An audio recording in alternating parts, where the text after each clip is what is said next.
Et coucou tout le monde, comment allez-vous aujourd'hui? Ça me fait super plaisir de vous retrouver. Alors, ma dernière vidéo haul vous a vraiment plu, ça me fait vraiment très plaisir. C'est vrai que j'en fais pas souvent et pourtant j'aurai matière. Ne le dites pas à mon banquier hein. Mais bon, aujourd'hui je me suis dit qu'on allait mettre au test une grande partie des produits de ce haul. Alors bien évidemment pas toutes les palettes hein, parce que j'ai qu'une paire de yeux. Mais ça viendra, ça viendra. J'ai bien noté en commentaire les différentes palettes que vous vouliez voir. Mais aujourd'hui, on va tester les différents produits, dont notamment la base de chez RMS Beauty. On va tester bien évidemment aussi le fond de teint de chez Sisley.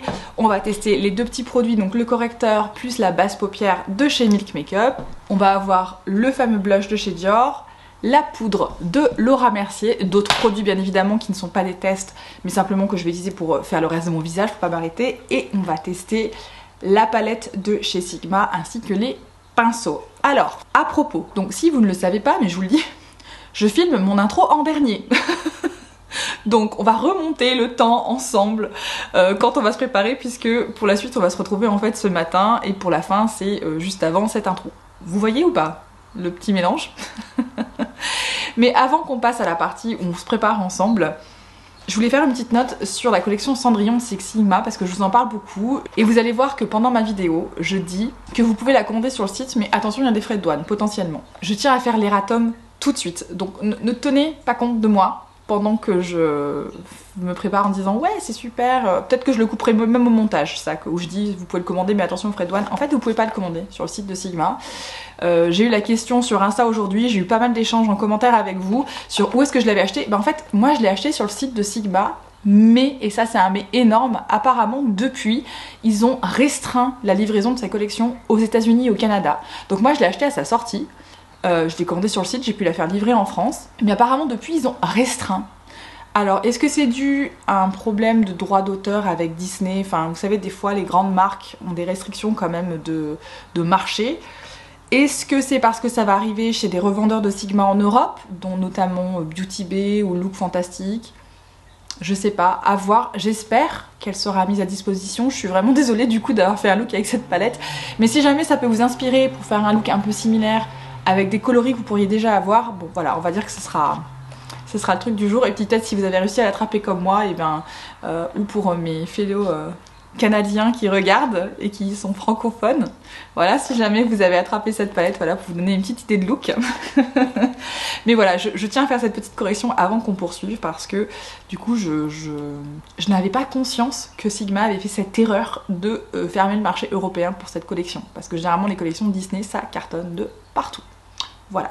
On passe aux choses sérieuses, on va maintenant passer au côté Get Ready With Me Crash Test, où on va vraiment mettre en application tous ces produits, et ensuite on se verra en fin de vidéo pour vous donner mes impressions sur dès l'application et enfin en fin de journée sur comment ces produits se sont comportés. Donc si tout cela vous intéresse, à tout de suite.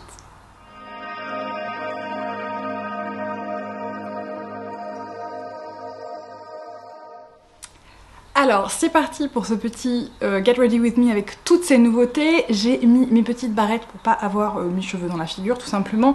Et pour commencer, je commence toujours avec une crème hydratante, et moi j'utilise la crème de chez Tatcha. Je le dis à chaque fois, je suis vraiment désolée, ça ne se trouve pas en France. Enfin ça se trouve mais à un prix assez élevé, donc voilà, sachez que je suis extrêmement fan de cette crème et je suis tellement déçue qu'on puisse pas la trouver encore chez Sephora France. Elle existe en fait hein, chez Sephora US, mais pas chez Sephora France, et on peut pas la trouver en Europe pour l'instant, sans payer soit un prix exorbitant, soit des frais de livraison exorbitants. Peut-être ça viendra, je refais un appel à Sephora France, s'il vous plaît, intégrez Tatcha à votre gamme de soins. C'est des produits qui sont tellement agréables, et qui vraiment en termes d'hydratation et de tenue, voilà, je veux pas trop en vanter les mérites parce que je sais que c'est difficile de les trouver. Mais voilà, comme je vais aux États-Unis très bientôt, dans moins de 2 mois, on y est presque. Je peux pas vous cacher à quel point j'ai hâte d'y aller, de retrouver ma soeur là-bas. Et bien évidemment, on a déjà prévu une grosse session shopping. Je lui dis écoute, il faut absolument que je récupère des trucs que je peux pas trouver en France, dont Tatcha. Donc j'achèterai mes backups quand j'y vais. Alors le primer du jour qu'on va tester, c'est donc celui qui était dans mon haul, c'est le primer de chez RMS. Alors j'ai déjà testé hier, Et c'est, comment dire, c'est intéressant, c'est assez liquide comme consistance, enfin c'est pas liquide, c'est une gelée, voilà, c'est une consistance de gelée. Ça fait un effet assez frais sur la peau. Alors la brillance, je sais pas, vous me direz, j'ai pas forcément vu la brillance, mais j'aime beaucoup la consistance. Et de ce que j'ai vu hier, mon make-up a vraiment bien tenu. Donc il n'y a pas eu d'interférence, soit avec la crème de jour que j'utilise, soit avec ce que j'ai mis par-dessus. Après je vois pas forcément l'effet brillant. C'est pas comme, on va dire, le Brightening CC de chez By Terry que je peux utiliser, ou le Wonder Glow de chez Charlotte Tilbury, c'est pas du tout comme ça. Vous savez, on a des petits flecks un petit peu pailletés.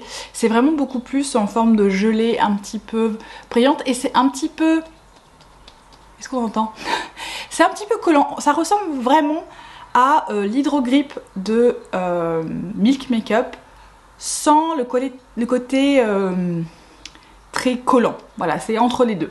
Ça fait une bonne base, je trouve. Pour l'instant, j'ai pas de... Je verrai à l'utilisation par rapport à d'autres produits. Parce que j'ai par exemple le Grip de Milk. Et je sais que je peux pas l'utiliser avec n'importe quoi. J'ai pas ce problème pour l'instant avec RMS. On va voir parce que je vais utiliser d'autres produits. Je termine juste avec une petite touche, encore un produit Tatcha. Ne me détestez pas. C'est le Silk Canvas en liquide. Je vous le dis, je vous le mets toujours en barre de description. Passons. Alors maintenant qu'on a fini la base de teint, je vais vous rapprocher un tout petit peu et on va passer aux yeux. Bon voilà, pas trop près non plus, hein. Il s'agit pas non plus de vous zoomer sur mes cernes et mes rides du jour. Donc pour les yeux, on va... utiliser la base Milk Hydro Grip, base yeux, donc Grip Eye Primer. Je l'ai testé hier, vous allez voir, je sais pas quoi en penser, donc je le reteste aujourd'hui. Donc je pense que ce qui s'est passé hier, j'en ai trop mis, donc aujourd'hui je vais juste en mettre un de chaque côté. En fait hier j'ai eu l'impression de pas en mettre en l'appliquant, parce que comme c'est transparent déjà je le voyais pas, et vraiment j'avais l'impression de rien avoir quand je l'ai appliqué la première fois. Et donc du coup j'y suis allée genre 2-3 fois et je crois que j'en ai beaucoup trop mis. Donc là je vais juste en mettre un. Et en fait vous voyez c'est transparent. Donc pour moi qui ai pas mal de vénules, j'ai les paupières qui peuvent être un peu rouges, ça ne masque pas ce que je peux avoir sur mes paupières. Et c'est pas forcément ce que je préfère.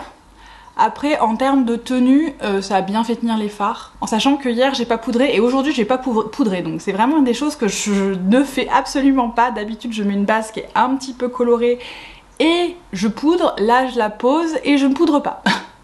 Tout simplement parce que j'ai peur que en poudrant j'absorbe en fait tout l'avantage que peut être cette base qui je pense et qui se veut être une base qui accroche. Voilà, donc je continue comme ça, je continue à tester comme ça, mais je vous cache pas que le fait qu'il n'y ait pas de couleur, enfin qu'il n'y ait pas au moins un petit peu de couvrance, et ben c'est pas idéal pour moi. Les fards ressortent moins bien sur mes paupières, vous allez voir. On va voir avec la palette qu'on va tester aujourd'hui, mais on est prêt à passer à la palette et on va tester bien évidemment la palette de chez Sigma, la Cendrillon. Et aujourd'hui j'ai une réunion cet après-midi, donc je vais pas faire un truc... trop fou non plus. J'ai déjà joué avec les violets de cette palette, donc aujourd'hui je pense que je vais plutôt aller un petit peu dans les verts et puis je vais foncer un petit peu et je vais essayer de venir utiliser soit Charming ici, Wishful, voilà c'est un petit peu mon idée. Mais pour commencer je vais aller dans Pumpkin très légèrement et je vais donc utiliser un des pinceaux Cendrillon, le E40, qui est vraiment un gros pinceau fluffy, qui est donc un fidèle fluffy comme je le dis, et je vais aller tout doucement dans la teinte Pumpkin parce que c'est vraiment des fards qui sont très pigmentés. Ils sont un peu poudreux les fards Pigma, mais ils ont vraiment beaucoup de pigments ceux-là. Donc je vais y aller vraiment tout doucement et je vais venir travailler ça, voilà, sur le côté supérieur. Je le ramène de partout. Je veux pas trop la couleur Pumpkin, je veux juste voilà, un petit quelque chose sur ma teinte de transition pour pas aller directement dans le vert en fait, hein, tout simplement. Et vous voyez la base. Alors la base n'accroche pas trop au sens où ça accroche le fard à un côté et ça m'empêche de le travailler. Ça, pour ça, elle est vraiment super. J'ai déjà remarqué ça quand je m'en suis servie hier. Par contre, comme elle manque de ce côté un petit peu couvrance, et ben, je trouve qu'on voit moins bien les fards. Voilà, ça c'est mon avis. Vous voyez, par exemple, la Pumpkin ressort moins que la dernière fois où je m'en suis servie. Donc c'est bien, ça me permet de voir un petit peu comment les différentes bases se comportent. Par contre, voilà, je trouve que vraiment le fard glisse hyper bien sur cette base Milk. Voilà, tout simplement. Je veux pas un truc hallucinant. Là je veux vraiment juste un tout petit peu de couleur. Et ce qui est pas mal avec ce pinceau la E40, c'est comme c'est vraiment un gros fluffy, et ben on peut vraiment bien le faire glisser en fait d'un bout à l'autre de la paupière, je trouve. Ok, super. Maintenant je vais maintenant passer au vert, et j'hésite en fait entre deux pinceaux parce que dans la palette il y a un double pinceau, vous voyez, avec un côté fluffy et un côté un petit peu plus petit qui ressemble au pinceau qui est dans la trousse des pinceaux. Donc, je vous montre un petit peu, vous voyez. Donc ça c'est le double dans la palette, et celui-ci c'est celui qui était les pinceaux à acheter. Et comme je veux appliquer le fard vert, mais je veux pas non plus qu'il soit trop dense, je vais quand même utiliser celui-ci, celui qui n'est pas double. Hein. Et je vais aller dans Courtyard, qui est ici, le vert. Et donc là je vais y aller pareil, tout doucement. Et je vais venir commencer à faire ma forme à l'extérieur. Je vais le faire remonter un petit peu. Alors vraiment, vous voyez, j'en ai pris un tout petit peu. Et regardez-moi ce pigment là. Donc là c'est vraiment un crash test pour le coup de cette couleur, parce que je m'en suis absolument pas servie pour l'instant. J'étais restée dans les violets bien sûr. Qui est-ce que ça surprend? Levez la main. Je vais juste retourner dans mon premier pinceau fluffy, juste pour venir flouter les bords. Donc vraiment un truc tout doux aujourd'hui, hein. Je veux pas forcément un gros smoky des familles. Je vais aller dans le dernier petit pinceau qui est vraiment un petit pinceau crayon super dense, donc ça c'est vraiment pas mal. Et je vais aller tout doucement dans Mischievous, qui est, j'ai l'impression d'être un noir. Et je dis j'ai l'impression parce que je les ai pas swatchés en fait. Donc là c'est vraiment le crash test en mode à l'aveugle. Donc j'en prends un tout petit peu et je vais juste venir foncer un tout petit peu ce qui se passe sur mon coin externe. Juste histoire de smoker un petit peu ça. Alors il est tellement dense ce crayon que j'ai du mal à le dégrader avec. Du coup j'ai peut-être utilisé un autre de mes crayons pour ensuite dégrader le noir, parce que là je pense que je vais le poser avec celui-ci et je vais le dégrader avec un autre qui est un pinceau MAC, c'est le 219S, juste pour avoir un truc un peu plus flouté, parce que là je l'ai posé mais il n'était pas dégradé. Hop. En fait il est trop dense. Ça pour le ratil inférieur je pense que ça peut vraiment être pas mal. Et voilà pour poser la couleur. Par contre pour dégrader il est un peu trop rigide.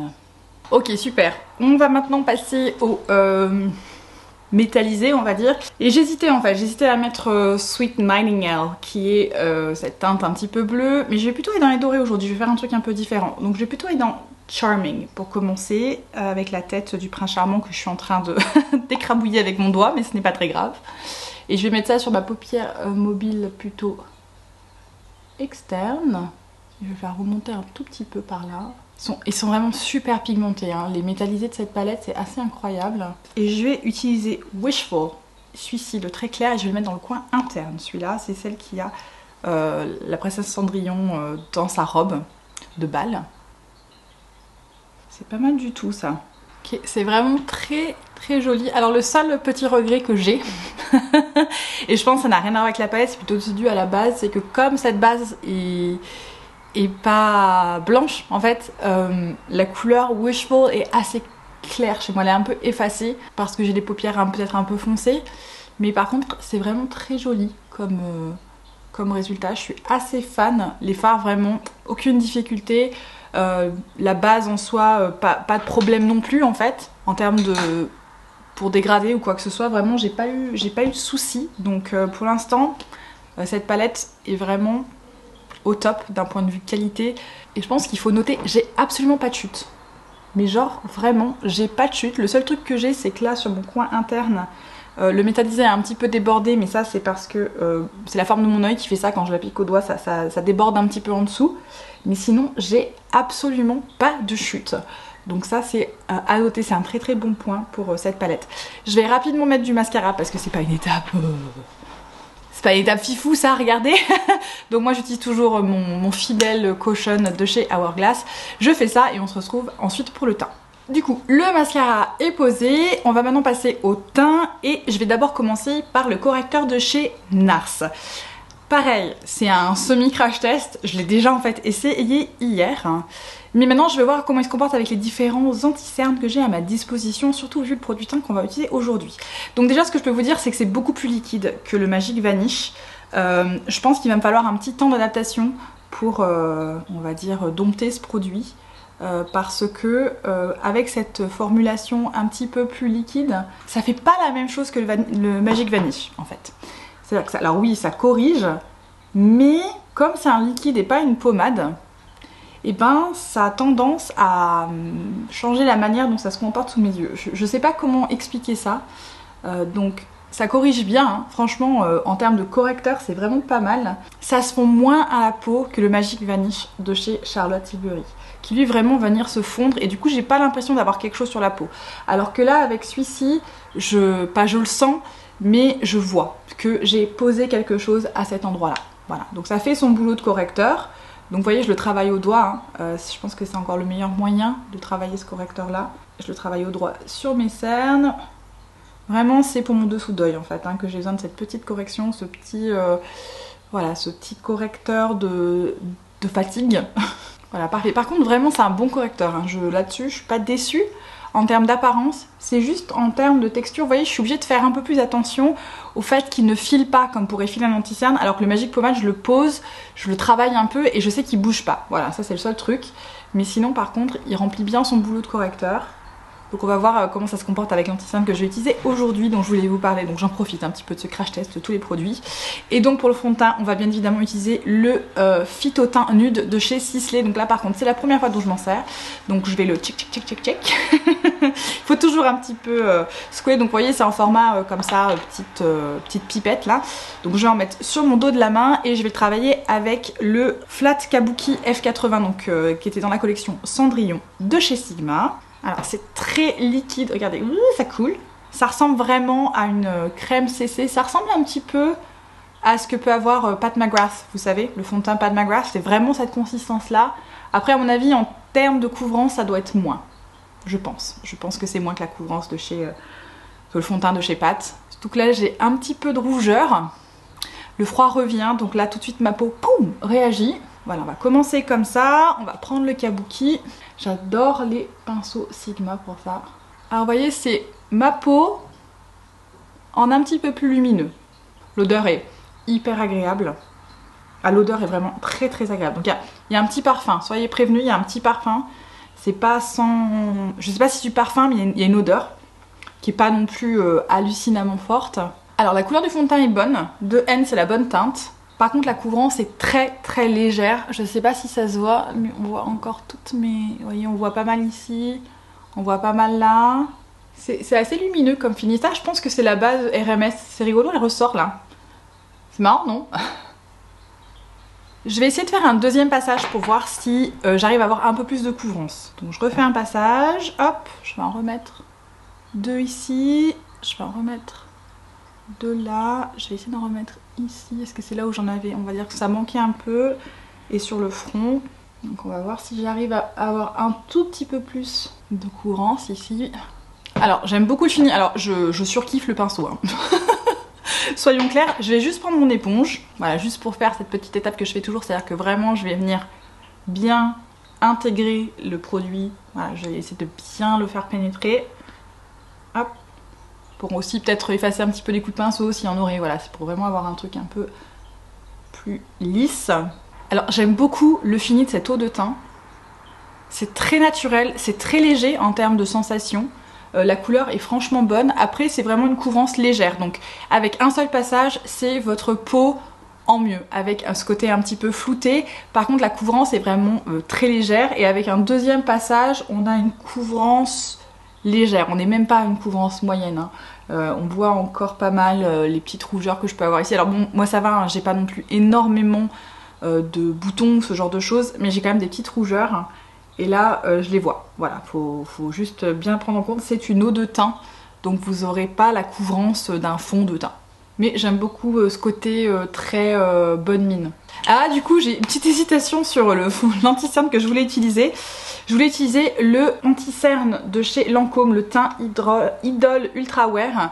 J'ai le mien en teinte, je vais pas dire de bêtises, mais je crois que c'est 250 bisque ou 0,25. Et la teinte, je crois, est pas idéale pour moi. Pourtant, je l'ai swatché en magasin, j'ai essayé de prendre ce que je pensais être la meilleure teinte pour moi. Je sais pas. En fait, le truc c'est que ce fond de teint, je l'ai déjà essayé, hein, c'est pas un crash test, mais c'était pour vous donner un petit peu mon avis dessus. Cet anti-cerne là, il est assez liquide, il est assez hydratant, et pour l'instant, j'ai pas trouvé la base qui lui convenait. Donc jusqu'à maintenant j'utilisais le Magic Vanish, donc je vais le remettre au test sans mettre cette pommade, parce que le Magic Vanish, encore une fois, c'est une pommade. Et donc je vais voir si avec le NARS, qui lui est plutôt un liquide, ça va mieux fonctionner. Par contre, ne vous inquiétez pas si la teinte est un petit peu bizarroïde, je crois que c'est pas la bonne teinte, hein. Je crois qu'elle est un peu foncée, donc on va faire avec, hein, ou elle est un peu, je sais pas comment dire, elle est peut-être un peu jaune pour moi. Il y a quelque chose qui marche moyen avec cette teinte. J'espère juste que ça va pas me donner trop de couvrance par rapport à l'eau de teinte ciselée. C'est le seul truc qui me faisait un petit peu hésiter à utiliser, c'est parce qu'il est quand même pas mal couvrant cet anti-cerne. Alors c'est pas un Tarte Shape Tape, hein, c'est moins couvrant que ça, mais voilà, en comparaison avec le Phytotin, à voir, à voir. Donc là je vais juste prendre mon éponge, j'en ai mis un peu moins que d'habitude, pour éviter d'avoir le dessous d'œil trop blanc par rapport au reste de mon visage, hein, que ça ressorte trop. Ça va, j'avais un peu peur. J'ai l'impression que le fait que dessous ce soit le NARS, et ben ça se comporte mieux. En tout cas de ce que je vois là. À l'application ça se comporte un peu mieux que d'habitude, parce que c'est vrai que d'habitude je voyais que l'anti-cerne filait un peu. Et je me suis toujours demandé si c'était pas dû au Magic Vanish qui était en dessous. J'avais même hésité à le tester sans rien en dessous, mais j'ai quand même besoin du correcteur. Et là j'ai l'impression que ça aide quand même. Bon, la couleur est un petit peu jaune. Je pense que ça c'est aussi un des soucis. Je pense qu'elle est un peu jaune par rapport à... Elle n'est pas assez pêche, vous voyez ce que je veux dire? On voit que ça fait une petite différence. Bon, pour aujourd'hui ça ira bien, comme je vous disais en début de vidéo, je vais être en réunion mais visio, donc c'est pas très grave. Ça se voit pas tant que ça avec la caméra d'un ordinateur. Je vais venir fixer ça avec ma poudre de chez Huda Beauty, la Easy Bake. Alors je sais que c'est une poudre qui est assez intense, mais moi j'utilise en toute petite touche avec mon éponge Linda Alberg. Et j'en mets vraiment un tout petit peu, je fais pas la grosse couche de poudre. Et en ce moment ça marche très bien ça pour moi, ça fixe assez bien. Et pareil, c'est quelque chose que je voulais tester avec cet anti-cerne de chez Lancôme, parce que j'avais utilisé beaucoup la By Terry, qui est une autre de mes poudres préférées pour mon dessous d'œil. Et avec la Lancôme, la By Terry, ça ne marche pas. Au bout d'une demi-journée, j'ai le dessous d'œil, c'est pas idéal. Franchement, c'est pas top. Donc cet anti-cerne de Lancôme, il est un peu capricieux, il marche pas avec tout. Donc là, ça va être l'occasion de le tester avec la poudre Huda qui, ces derniers temps, a marché avec beaucoup de choses. Je l'ai mis au test avec pas mal d'anti-cerne, avec pas mal de combinaisons différentes de teints et de bases de teint. Et pour l'instant, j'ai aucun problème. Vous voyez, j'en mets vraiment très peu. C'est juste pour fixer un tout petit peu ce qui se passe sur mon dessous d'œil et que ça reste à peu près correct. On va voir si ça tient. On va essayer ça comme ça. Pour le bronzer, je vais utiliser mon bronzer Gucci. C'est le poudre de beauté éclat de soleil en 01. Et celui-ci par contre, je vais le mettre sur mon pinceau Marc Jacobs, parce que le pinceau de Sigma, c'est plutôt un pinceau de Bosch. On va l'utiliser après. Hop, j'aime beaucoup cette teinte 01, elle me convient mieux l'hiver. L'été, j'utilise la teinte 02. Pour le blush... Et c'est vraiment parce que je reste à la maison et que si jamais j'ai besoin de corriger, je corrigerai.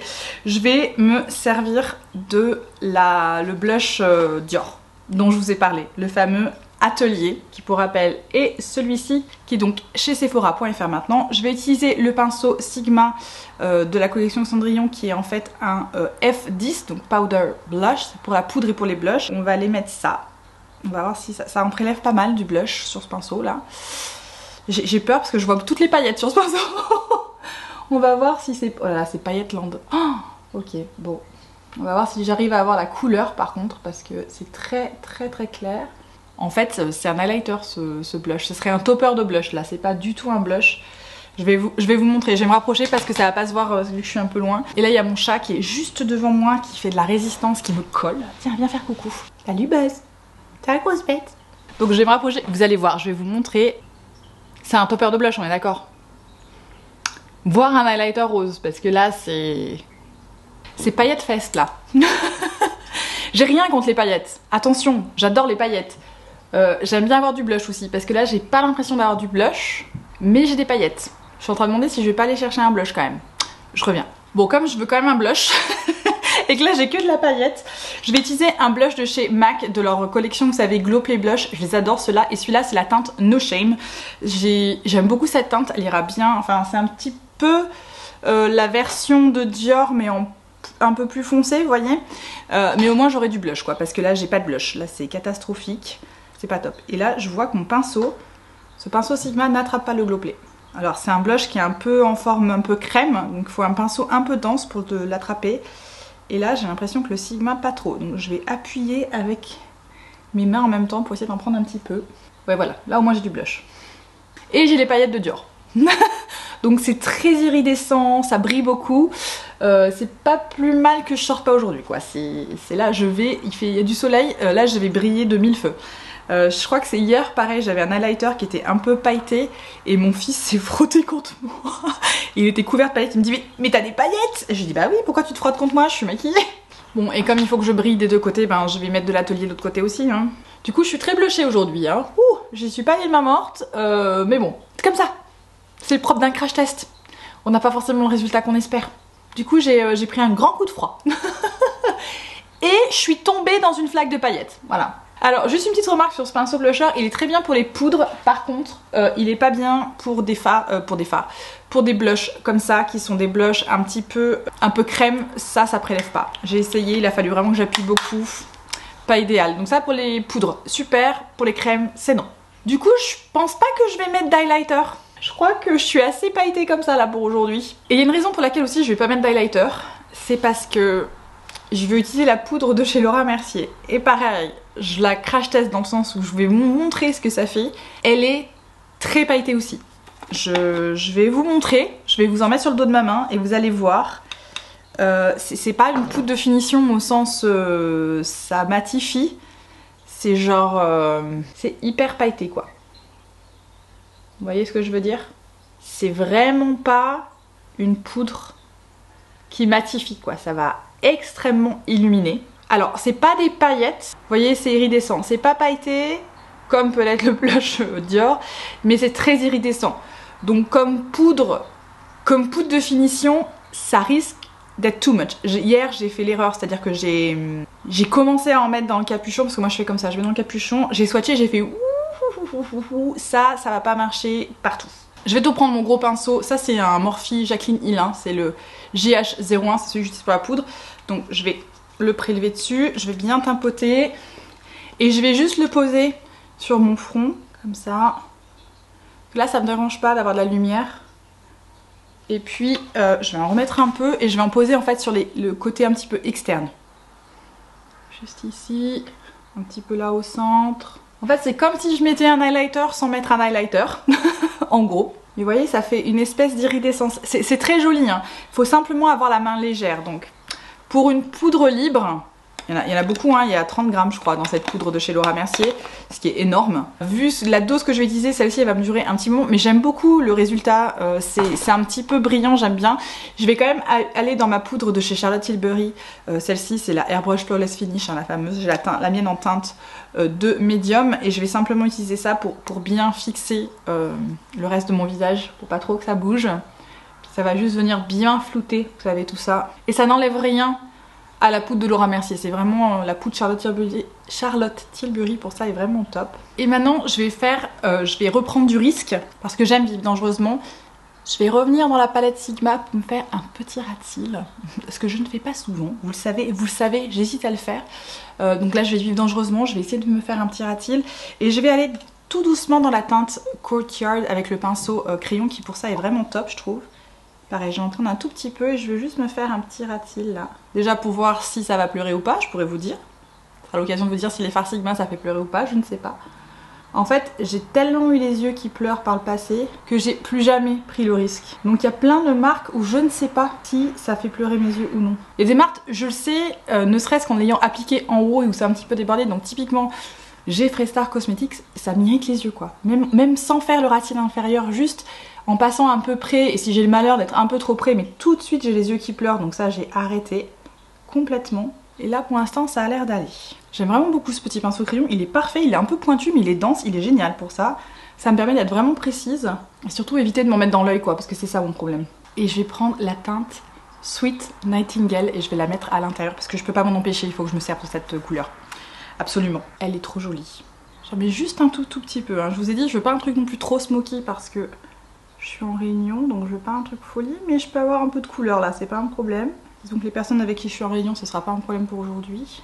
Est-ce que c'est pas trop mignon? C'est trop chouchou. Je suis fan. Et c'est tout pour aujourd'hui, super contente que vous soyez restés avec moi pour ce petit crash test de ces nouveautés. Et puis voilà, ce petit look qu'on fait ensemble. Excusez-moi, je tripote mes cheveux, mais je les libère un petit peu de leur... Vous voyez, on voit la trace de la pince. C'est un truc de fou ça. Du coup, au niveau de mes ressentis produits, pour l'instant, et je reviendrai dans 3 minutes, en tout cas dans 3 secondes pour vous et ce soir pour moi, en termes de tenue, je suis très contente de la base RMS. Celle-ci, pour l'instant, j'ai pas eu de soucis, je vous redirai ce soir, mais je pense que c'est nickel. À voir ce soir comment a tenu le Phytoteint de chez Sisley, qui est une eau de teint, donc qui n'est pas vraiment un fond de teint. En termes de couvrance, c'est ça la légèreté à laquelle je m'attendais. Il a fallu que je fasse 2 passages, donc là-dessus, bon, pas de surprise. Pour le produit de chez Milk, c'est pas un mauvais produit, mais je pense que c'est pas pour moi, donc je vais m'en servir. Hein. Sachez que quand j'achète un produit, même si je suis pas fan, je m'en sers, sauf si vraiment je le déteste. Donc on n'en est pas au stade où je le déteste. Mais ça manque un peu de couvrance pour moi, donc peut-être que je mettrai un anti-cerne en plus, voir si j'arrive à faire les deux ensemble et je vous dirai. Mais voilà, sinon ça permet de bien travailler les fards et de ce que j'ai déjà vu, ben, ça fait bien tenir. On verra encore ce soir comment ça tient, mais a priori pas de soucis. Pour la palette, je suis très fan de cette palette. J'ai pour l'instant aucun fard qui ne marche pas. J'adore les pinceaux, notamment je suis particulièrement fan du Kabuki pour le fond de teint. Je l'ai trouvé hyper confortable, il travaille hyper bien le produit sans trop en absorber, parce que vous savez ça peut arriver avec les pinceaux, en fait ça étale le produit, mais ouais, ça fait que l'étaler sans vraiment le travailler. Là franchement pas mal. Par contre le pinceau poudre, c'est vraiment poudre, hein. Clairement vous prendrez pas de produit crème avec ça, ça n'attrape absolument pas le produit crème. Pour le blush, ça a confirmé ce que je pensais, c'est pas un blush, hein. Voilà, ça va être un topper de blush ou un highlight rose. Voilà, il est très beau, hein, c'est pas le problème, mais clairement, là c'est paillettes land sur mon visage. Ça tient, hein, c'est pas des paillettes de partout, hein, c'est des paillettes là où je les ai appliquées, mais je veux pas forcément des paillettes à la place du blush. En tout cas, pas tout le temps. Donc ça, pour les fêtes, ce sera génial. Au quotidien, difficile. Puis vu le prix du blush, comment dire, si je peux pas m'en servir tous les jours, voilà quoi. C'est un sacré topper pour le coup. Et enfin la poudre Laura Mercier, bon bah vous avez vu, hein, c'est assez iridescent, donc si vous voulez de la lumière, je vous la conseille. Si vous avez le teint un peu terne, ce sera génial. Si vous avez un teint combo à tendance grasse, je suis pas sûre, enfin ça vous donne de la brillance, donc je suis pas sûre que c'est ce que vous vouliez. En tout cas ça ne matifie pas, ça ne floute pas spécialement, on va dire que ça floute un peu en brillance. Donc si c'est pas ce que vous voulez, je vous conseille pas la poudre de chez Laura, en tout cas pas cette poudre là de chez Laura Mercier. On se retrouve tout de suite pour mon check-up de fin de journée. Et ça y est, c'est la fin de la journée. Vous avez vu comme le temps passe hyper vite. Genre paf, qu'est-ce que ce serait bien quand même si c'était vrai. Bon bref, en attendant, pour faire le point sur ce qui se passe sur mon visage actuellement, alors je tiens à préciser que c'est une journée relativement tranquille pour ma part. J'ai pas beaucoup bougé, hein. J'ai été en télétravail et j'ai eu pas mal de visio, donc j'étais surtout derrière mon ordi en fait, hein. J'ai pas couru dans tous les sens. Je suis sortie faire une course, donc j'ai quand même porté un masque, mais pas hyper longtemps. Voilà, pour vous donner un petit peu un contexte, c'est pas une journée où j'ai couru partout toute la journée, j'ai pas fait de sport, donc au niveau de la tenue du fond de teint ou de produit teint, prenez bien ça en considération. Ce que je peux vous dire, c'est que j'ai toujours autant de paillettes. Au niveau du blush de Dior, la vache. C'est marrant, ça n'a pas du tout bougé. Alors le fond de teint c'est hyper bien comporté. Il a pas fondu, il s'est pas spécialement incrusté dans mes plis, ce qui peut arriver. Il n'y a pas trop de brillance. Voilà, j'ai rien de notable. Alors la couvrance est quand même légère, donc ça c'est plutôt une eau de teint que je garderai pour les jours où voilà, je veux juste ma peau en mieux et j'ai pas forcément une full face. En tout cas, je m'en servirai pas par exemple quand je sors. Mais par contre, c'est très agréable à porter. J'ai porté le masque, ça n'a pas bougé. J'avais pas de transfert sur le masque et je porte des masques blancs. Donc voilà, si jamais ça peut vous donner une idée.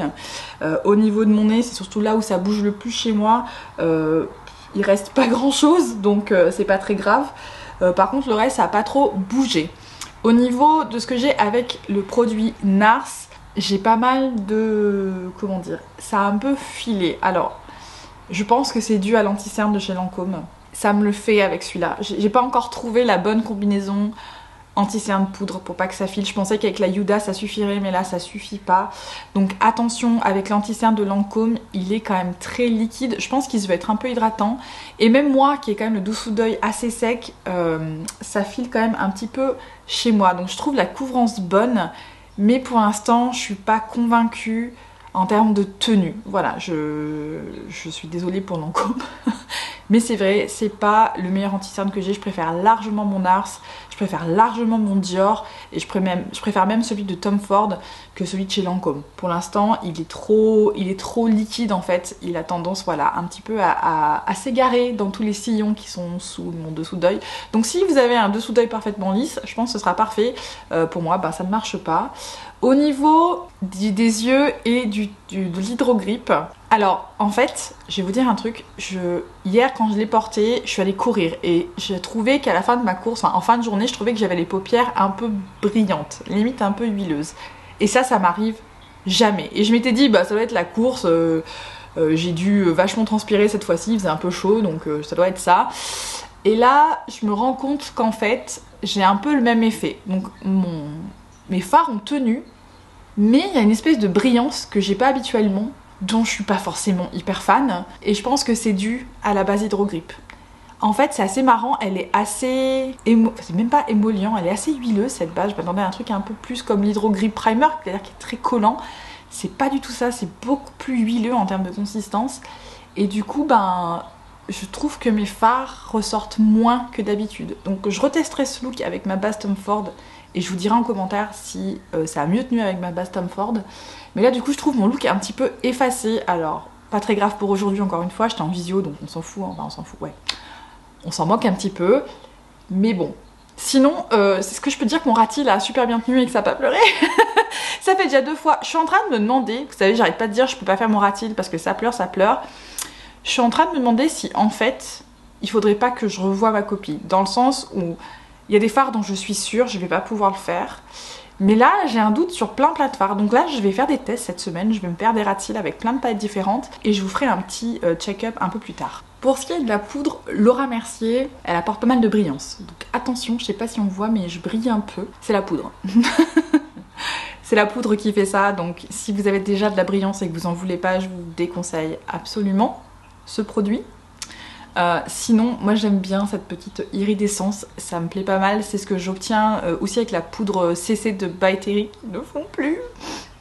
Ça fait partie de ces produits genre mais pourquoi vous les faites plus, hein? Ça serait peut-être l'occasion de faire une petite vidéo sur ces produits disparus qu'on aimerait voir revenir. Mais voilà, pour le check-up, globalement assez contente de mon look du jour, assez contente dans la manière dont les produits se sont comportés. Le blush Dior c'est un topper, hein?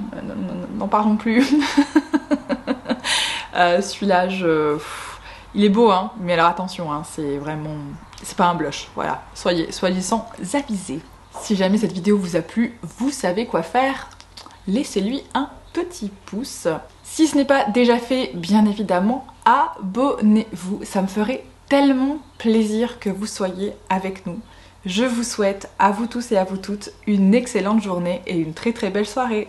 Ciao ciao!